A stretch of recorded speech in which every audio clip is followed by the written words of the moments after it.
Hello everyone, welcome back to our new video. इस video में हम लाइट चैप्टर के मोस्ट इंपॉर्टेंट न्यूमेरिकल्स को टॉपिक वाइज कवर करेंगे। मैंने इस वीडियो में तुम्हारे लिए प्रीवियस ईयर क्वेश्चंस और सैम्पल पेपर के क्वेश्चंस को इंक्लूड किया है। सो वीडियो को लास्ट तक देखना है ताकि तुम्हारा कोई भी डाउट ना रह जाए। So without wasting time let's get started. So numericals को स्टार्ट करने से पहले सबसे पहले देखते हैं कि इस चैप्टर में कौन कौन से इंपॉर्टेंट फॉर्मूले हैं जो तुम्हें न्यूमेरिकल सॉल्व करने से पहले पता होने चाहिए। सो फर्स्ट फॉर्मूला है मिरर फॉर्मूला, यानी कि 1/f is equals to 1/v plus 1/u। Second formula है लेंस फॉर्मूला। इसी तरह से third formula radius of curvature और फोकल लेंथ का है, जहां पर रेडियस ऑफ कर्वेचर 2 टाइम्स होता है फोकल लेंथ का। इसको लिख सकते हैं r is equals to 2 × f। Third है मैग्निफिकेशन का फॉर्मूला। मिरर के लिए और लेंस के लिए मैग्निफिकेशन ऑलमोस्ट सेम होता है, बट मिरर में -v/u होता है जबकि लेंस में केवल v/u होता है। फोर्थ फॉर्मूला है पावर ऑफ लेंस का। So power of lens focal length का रेसिप्रोकल होता है, तो हम इसको लिख सकते हैं p is equals to 1 focal length. अगर क्वेश्चन में फोकल लेंथ मीटर में गिवन है तो हम ये वाला फॉर्मूला लगाएंगे, और अगर क्वेश्चन में फोकल लेंथ सेंटीमीटर्स में गिवन है सो उस केस में हम p is equals to 100 focal length वाला फॉर्मूला यूज करेंगे। पावर की यूनिट याद रखना, इट इज डायोप्टर। इसके अलावा पावर के बारे में कुछ और इंपॉर्टेंट बातें हैं, जैसे कि कॉन्वेक्स लेंस के लिए पावर पॉजिटिव होती है और कॉन्केव लेंस के लिए पावर नेगेटिव होती है। नेक्स्ट फॉर्मूला है एब्सोल्यूट रिफ्रैक्टिव इंडेक्स या फिर रिफ्रैक्टिव इंडेक्स का, जिसका फॉर्मूला है n is equals to speed of light in vacuum divided by speed of light in medium. Speed of light को याद रखना है, इसको हम लोग c से लिखते हैं, जिसकी वैल्यू होती है 3 × 10⁸ मीटर पर सेकेंड। इसके अलावा रिफ्रैक्टिव इंडेक्स का एक और फॉर्मूला है sin i/sin r, but most of the questions में फर्स्ट वाला फॉर्मूला ही यूज होगा। अब कुछ और इंपॉर्टेंट बातें जान लेते हैं, जैसे कि v, u या फिर f को पॉजिटिव या फिर नेगेटिव कब लेना है। सो सारे ही क्वेश्चंस में u की वैल्यू को हमेशा नेगेटिव यूज करना है। अब देखते हैं कि कॉन्केव मिरर के लिए फोकल लेंथ और इमेज डिस्टेंस को कैसे यूज करना है। फोकल लेंथ कॉन्केव मिरर के लिए हमेशा नेगेटिव लेनी है। इमेज डिस्टेंस को नेगेटिव रखना है अगर इमेज रियल दी हुई है। अगर इमेज वर्चुअल है तो उस केस में इमेज डिस्टेंस को पॉजिटिव लेना है। नेक्स्ट है कॉन्वेक्स लेंस। कॉन्वेक्स लेंस में फोकल लेंथ हमेशा पॉजिटिव होगी एंड इमेज डिस्टेंस, इमेज अगर रियल है तो पॉजिटिव और अगर वर्चुअल है तो नेगेटिव। ये दोनों केसेस बहुत इंपॉर्टेंट है, मोस्ट ऑफ द क्वेश्चंस इन्हीं दोनों केसेस पर आते हैं। इसके अलावा 2 और केसेस हैं कॉन्वेक्स मिरर और कॉन्केव लेंस के। अब स्टार्ट करते हैं अपने न्यूमेरिकल्स। सो पहला टॉपिक है मिरर फॉर्मूला एंड मैग्निफिकेशन। तो फर्स्ट क्वेश्चन है an object is placed at a distance of 20 centimeter from a concave mirror of focal length 10 centimetre, calculate the image distance and magnification. हमें दी हुई है object distance जिसकी value है 20 centimetre और focal length है 10 centimetre. Mirror है concave mirror. हमें find out करना है इमेज डिस्टेंस एंड मैग्निफिकेशन। सो मैंने बताया था कि u को हमेशा नेगेटिव में लेंगे। सो यहाँ पर हम लिखेंगे सबसे पहले u is equals to -20 centimeter. Focal length भी कॉन्केव मिरर के लिए नेगेटिव ही होता है, so f is equals to -10 centimeter. v और m हमें कैलकुलेट करना है। सो मिरर फॉर्मूला से पहले हम v को कैलकुलेट कर सकते हैं, क्योंकि मिरर फॉर्मूला होता है 1/f is equals to 1/v plus 1/u। यहाँ पे f की जगह पर रख देते हैं -10, u की जगह पर पुट कर देते हैं -20। इसको थोड़ा सा सॉल्व करते हैं। देन -1/20 को आइदर साइड ले आते हैं तो ये बन जाएगा 1/-10 plus 1/20 is equals to 1/v। अब यहाँ पर इसको हम एलसीएम लेकर के सॉल्व कर लेंगे तो हमें मिलेगा -2 + 1/20 is equals to 1/v। Next step में 1/v हो जाएगा -1/20। देन इसको रेसिप्रोकल करके हमें मिलेगा v is equals to -20 centimetre. So ये तो हो गया इमेज डिस्टेंस। अब हमें निकालना है मैग्निफिकेशन। सो मैग्निफिकेशन मिरर के लिए होता है m is equals to h'/h is equals to -v/u। क्योंकि इस केस में हमें हाइट तो दी नहीं हुई है, सो इसलिए हम इसमें केवल m is equals to -v/u का ही यूज़ करेंगे। -20/-20, v की वैल्यू -20 थी, u की वैल्यू -20 थी, दोनों को हमने इस इक्वेशन में पुट कर दिया। So we get m is equals to -1। इसके अलावा इसमें हो सकता है एक और क्वेश्चन ऐड हो जाए, जैसे कि लिस्ट 4 फीचर्स ऑफ इमेज। सो उस केस में तुम्हें इमेज के बारे में डिटेल्स या इमेज की कैरेक्टरिस्टिक्स लिखनी पड़ेंगी। सो इस केस में कॉन्केव मिरर है और कॉन्केव मिरर में इमेज फॉर्मेशन, जो इमेज का फॉर्मेशन होगा वो रियल होगा। इसी के साथ इमेज इन्वर्टेड होगी। सो यहाँ पर m की वैल्यू -1 है, जो कि ये इंडिकेट कर रही है इमेज इन्वर्टेड होगी और सेम साइज़ की होगी। जब भी m की वैल्यू 1 आती है इसका मतलब इमेज सेम साइज़ की बनेगी। अब आते हैं अपने नेक्स्ट क्वेश्चन की तरफ। A student has focused the image of an object of the height 3 cm on the white screen using concave mirror of focal length 12 cm. If the distance of object from the mirror is 18 cm, find the values of number 1 distance of image from the mirror, second height of the image, and third draw the ray diagram to show the image formation of this case. So सबसे पहले question को देखते हैं। Question में object की जो height है वो 3 सेंटीमीटर गिवन है और मिरर है कॉन्केव मिरर जिसकी फोकल लेंथ है 12 सेंटीमीटर। इसी के साथ the distance of object from the mirror यानी कि ऑब्जेक्ट डिस्टेंस 18 सेंटीमीटर गिवन है। सो स्टूडेंट ने एक वाइट स्क्रीन लगाई है जिस पर वो इमेज को ऑब्टेन करेगा। सो फर्स्ट ऑफ ऑल हमें डिस्टेंस ऑफ इमेज यानी कि इमेज डिस्टेंस निकालनी है। सो हमारे पास एफ भी है, यू भी है, सो हम मिरर फॉर्मूला का यूज़ करके वी की वैल्यू निकाल सकते हैं। अगेन कॉन्केव मिरर का केस है तो फोकल लेंथ को हम नेगेटिव लेंगे यानी कि -12 सेंटीमीटर लिखेंगे और ऑब्जेक्ट डिस्टेंस को -18 सेंटीमीटर लेंगे। जब हम मिरर फॉर्मूला में f की वैल्यू और u की वैल्यू पुट करेंगे so we get 1/-12 is equals to 1/v plus 1/-18। इसको थोड़ा और सॉल्व कर लेते हैं। 1/-12 is equals to 1/v minus 1/18। Next step में 1/b हो जाएगा 1/-12 प्लस 1/18। देन इस इक्वेशन को हम LCM लेकर जब सॉल्व करेंगे सो हमारा LCM आएगा 36 एंड हमारा सॉल्यूशन हो जाएगा 1/v is equals to -3 plus 2/36 and 1/v is equals to -1/36। इसको रेसिप्रोकल कर देंगे तो हमें मिलेगा v is equals to -36 centimetre. So इस तरीके से हमने पहला पार्ट को सॉल्व कर लिया जिसमें v यानी कि इमेज डिस्टेंस आ गई है -36 सेंटीमीटर। अब सेकेंड पार्ट देखते हैं जिसमें हमें हाइट ऑफ इमेज यानी कि h डैश को कैलकुलेट करना है। हाइट ऑफ ऑब्जेक्ट हमें गिवन है 3 सेंटीमीटर, हमें निकालना है h डैश। सो ये दोनों ही मैग्नीफिकेशन के फॉर्मूले में आते हैं। मैग्नीफिकेशन का फॉर्मूला होता है m is equals to h dash upon h is equals to v upon u। So हमें v और u पता है, h डैश नहीं पता है, h पता है। सो हम इतने पार्ट को यूज़ करके h डैश की वैल्यू कैलकुलेट करेंगे। यहाँ पर v की जगह पर सब्स्टिट्यूट कर देंगे -36, u हो जाएगा -18 एंड h गिवन है 3 सेंटीमीटर। देन इस इक्वेशन को सॉल्व करके हमें मिलेगा h dash is equals to 6 centimeter. अब इसका थर्ड पार्ट देखते हैं जिसमें हमें इसका रे डायग्राम ड्रॉ करना है। सो यहाँ पर कॉन्केव मिरर गिवन है, सबसे पहले हमें कॉन्केव मिरर ड्रॉ करेंगे, प्रिंसिपल एक्सिस ड्रॉ करेंगे, उसका पोल, फोकस और सेंटर ऑफ कर्वेचर को ड्रॉ कर लेंगे। सो यहाँ पर फोकल लेंथ है 12 centimetre, so centre of curvature की डिस्टेंस यानी कि रेडियस ऑफ कर्वेचर हो जाएगा 24 और ऑब्जेक्ट डिस्टेंस है 18 सेंटीमीटर। इसका मतलब ये है कि हमारा ऑब्जेक्ट फोकल लेंथ और सेंटर ऑफ कर्वेचर के बीच में रखा होगा। सो हम वो केस ड्रॉ कर देंगे। नेक्स्ट क्वेश्चन है the magnification produced when an object is placed at the distance of 20 centimeter from a spherical mirror is +1/2। Where should be the object be placed to reduce the magnification to +1/3।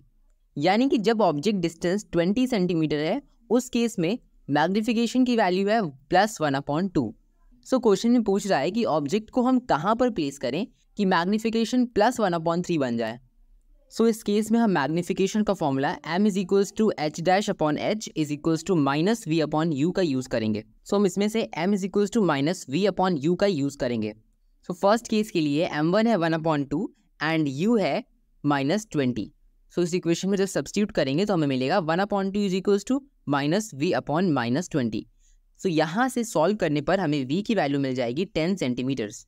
सो अगर हमें object distance निकालनी है किसी भी एक special case के लिए सो उसके लिए हमें v और f पता होना चाहिए। सो इसीलिए हमने पहले v निकाल लिया जिसकी हेल्प से हम मिरर का फोकल लेंथ यानी कि f की वैल्यू निकालेंगे।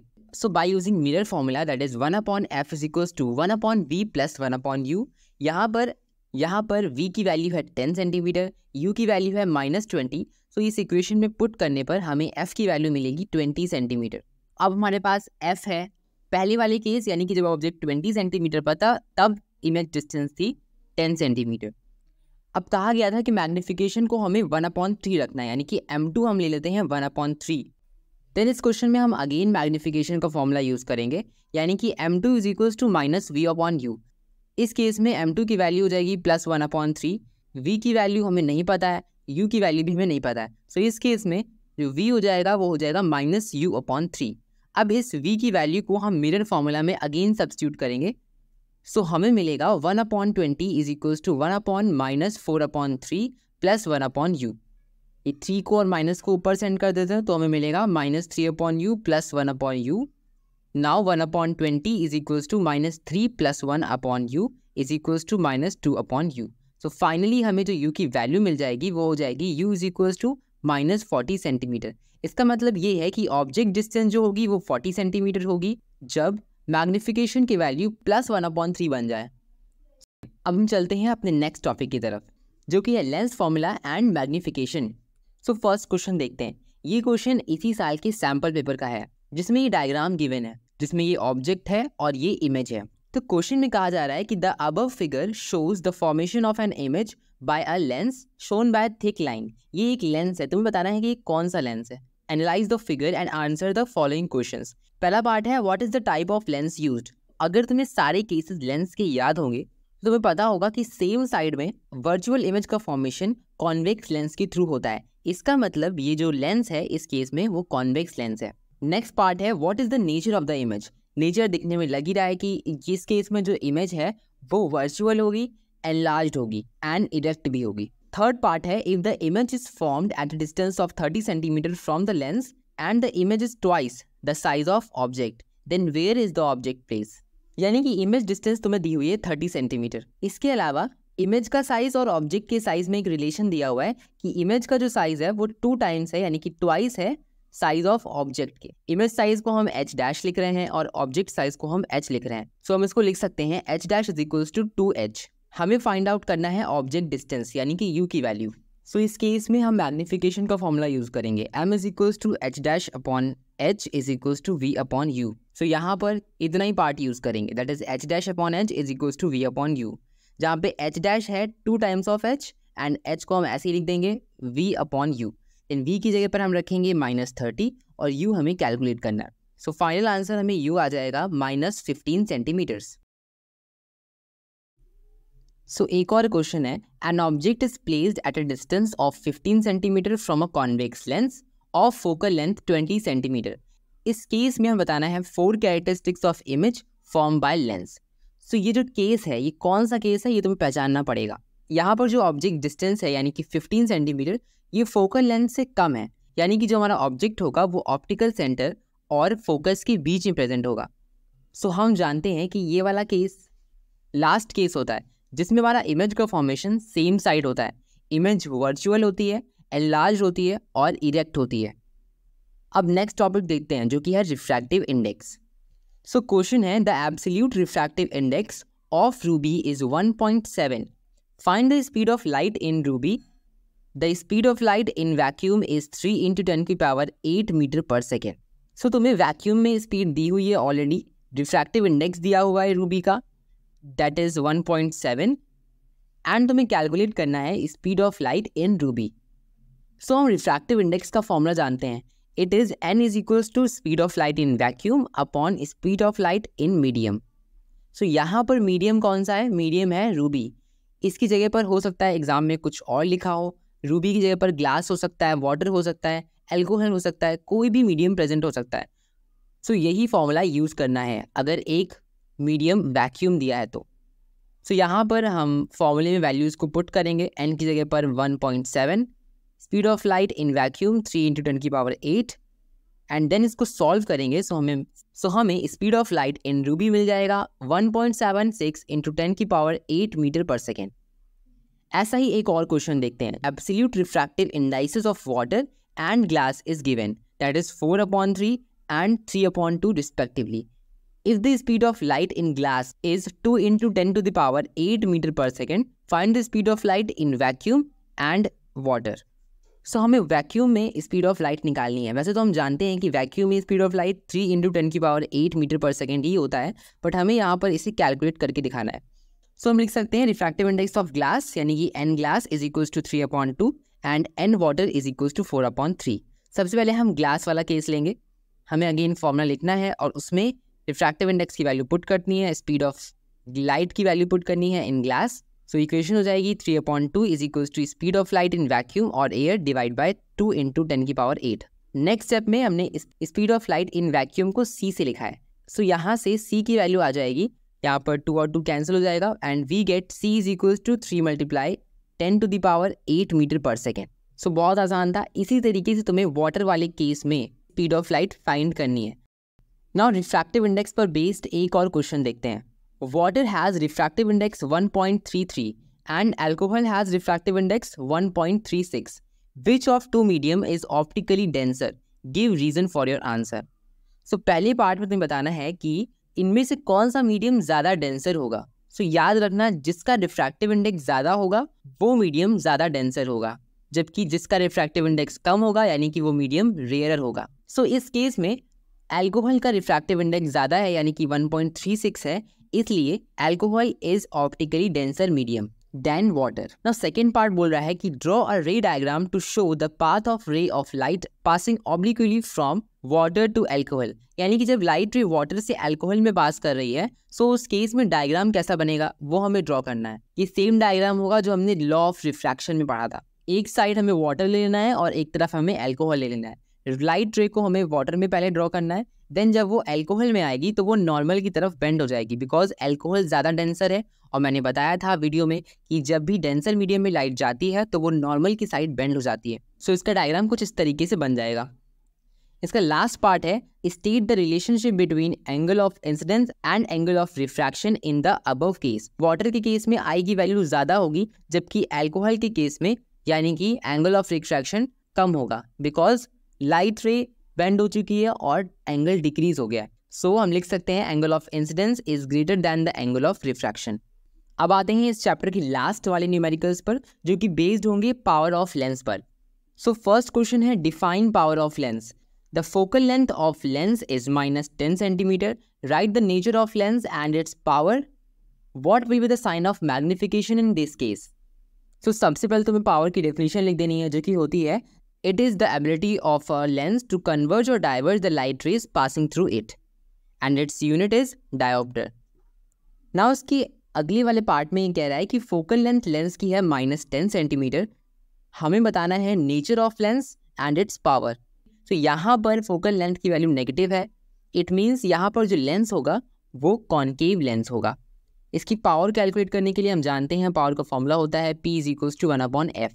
वीडियो के स्टार्टिंग में मैंने तुम्हें बताया था कि जब भी फोकल लेंथ सेंटीमीटर्स में दी होती है तो हमें पावर का फॉर्मूला यूज़ करना है P = 100 focal length. So we get power is equals to -10 diopters. याद रखना पावर की वैल्यू नेगेटिव का मतलब है कॉन्केव लेंस और अगर पावर की वैल्यू पॉजिटिव है इसका मतलब कॉन्वेक्स लेंस होगा। नेक्स्ट है what will be the sign of magnification in this case. So magnification की वैल्यू कॉन्केव लेंस के लिए हमेशा पॉजिटिव होती है क्योंकि कॉन्केव लेंस वर्चुअल इमेज का फॉर्मेशन करता है। नाउ नेक्स्ट क्वेश्चन है the power of lens is +5 dioptres.